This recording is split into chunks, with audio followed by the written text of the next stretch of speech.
আসসালামু আলাইকুম রহমতুল্লাহ।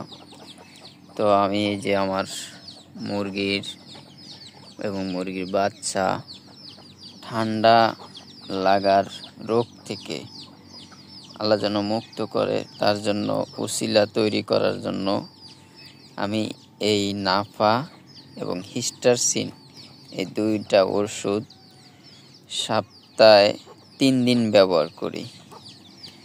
ইনশাল্লাহ আমি ভালো একটা ফলাফল পাচ্ছি। এই নাফা হিস্টারসিন ওষুধটা আমি 2 বেলা খাওয়াই, সকালে একবার দিয়ে দেই আর দুপুরের খাবারের পরে একবার দেই। পানির সাথে মিক্সার করে দিয়ে দেই, 2 থেকে 2.5 ঘন্টা রাখি পানিটা, তারপর আবার পানিটা ফালিয়ে দেই। এই নিয়মে আমি নাফা এবং হিস্টারসিন ঠান্ডা রোগের জন্য ওষুধটা কন্টিনিউ সপ্তাহে 3 দিন চালাচ্ছি।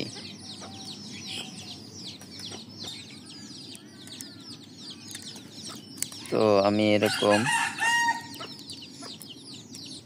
একটা ওষুধ পানির সাথে মিশিয়ে দেই, হিস্টারসিন সাথে একটা নাফা পানির সাথে মিশিয়ে দিই।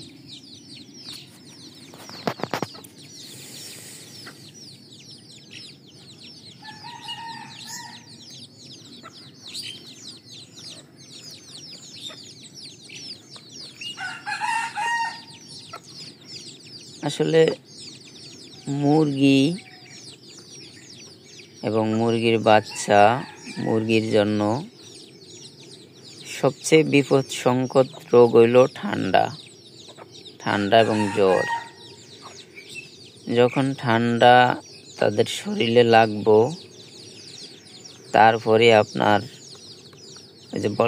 বলা আছে যে মুরগির প্রধান রোগ হইল ঠান্ডা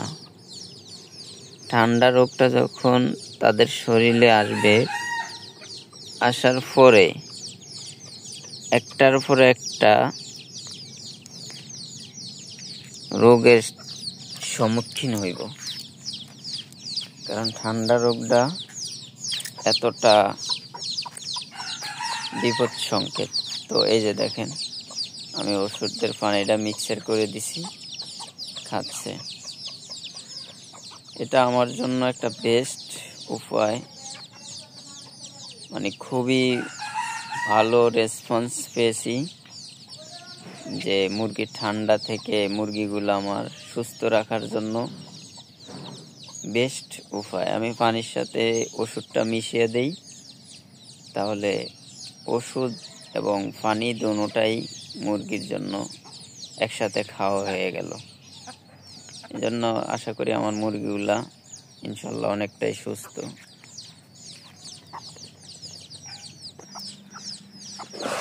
তো আপনারা যারা এরকম দেশি মুরগি পালবেন, অবশ্যই চেষ্টা করবেন মুরগির যেন ঠান্ডা না লাগে। মুরগি ঠান্ডা লাগবে, আপনার অনেক বড় ক্ষতি হয়ে যাবে মুরগির জন্য। কারণ মুরগির মূল রোগই হইল ঠান্ডা থেকেই মুরগির রোগগুলো বিভিন্ন আকার ধারণ করে, একটার পর একটা রোগটা চেঞ্জ হয়, একটা সিরিয়ালে চলে যায়। মূল রোগের শুরু ঠান্ডা থেকে। তো আপনারা যারা মুরগি পালন করবেন, অবশ্যই চেষ্টা করবেন মুরগিটি যেন ঠান্ডা মুক্ত থাকে। প্রতিদিন মুরগির রুমে ঢোকার আগে মুরগির রুমটা পরিষ্কার করে দেবেন এবং সপ্তাহে কমপক্ষে 3 দিন ঠান্ডা রোগের জন্য হিস্টারসিন এবং নাফা পানির সাথে মিশিয়ে খাওয়ায় দেবেন। তো অবশ্যই আপনার মুরগি ঠান্ডা মুক্ত থাকবে। আল্লাহই রাখবেন আমার উসিলা। তো আশা করি এই নিয়মটা যদি পালন করেন, সকালে দিবেন 3 ঘন্টা পানির সাথে, পরবর্তীতে পানিটা ফালিয়ে দিবেন। অবশ্যই ইনশাল্লাহ আপনার এই উচিলায় আল্লাহ আপনার মুরগিকে সুস্থ রাখবেন। তো এই নিয়মটা কন্টিনিউ পালন করার চেষ্টা করবেন যারা মুরগি লালন পালন করেন। আমি এই নিয়মে অভিজ্ঞতা নেই, তারপরে চালাচ্ছি। এখন পর্যন্ত আমার মুরগিগুলো সম্পূর্ণ সুস্থ। আমি গ্রামে আমার আশেপাশে অনেক ব্যক্তি মুরগি পালন করে, আমি কিনছি পর্যন্ত অনেকের মুরগি শুনছি জড়িয়া জড়িয়া মারা যায়। তো তাদের মারা যাওয়াটা নিয়ে বুঝতে পারছি তাদের মুরগিও ঠান্ডা থেকে মারা যাচ্ছে। কিন্তু আমার মুরগিগুলাকে আমি নিজে সপ্তাহে 3 দিন নাপা এবং হিস্টারসিন পানির সাথে মিক্সার করে খাওয়ানোর পরে ইনশাল্লাহ হয়তো আল্লাহ এটা উসিলা করে আমার মুরগিগুলা সুস্থ রাখছে। এটা খুব বেস্ট একটা উপায়। তো অবশ্যই এই উপায়টা যারা মুরগি লালন পালন করেন চেষ্টা করবেন। আপনার মুরগি ঠিক এই মুহূর্তে আমার মুরগি যেরকম সুস্থ আছে আপনারগুলো আল্লাহ সুস্থ রাখবেন।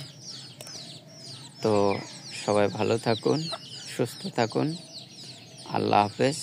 যদি আমার ভিডিওটি আপনার প্রয়োজনে কাজে আসে তো অবশ্যই ইউটিউবে দেখলে একটা সাবস্ক্রাইব করে দিবেন, ফেসবুক পেজে দেখলে ফলো করে পাশে থাকবেন নিত্য নতুন ভিডিও পাওয়ার জন্য। আসসালামু আলাইকুম ওয়া রাহমাতুল্লাহ।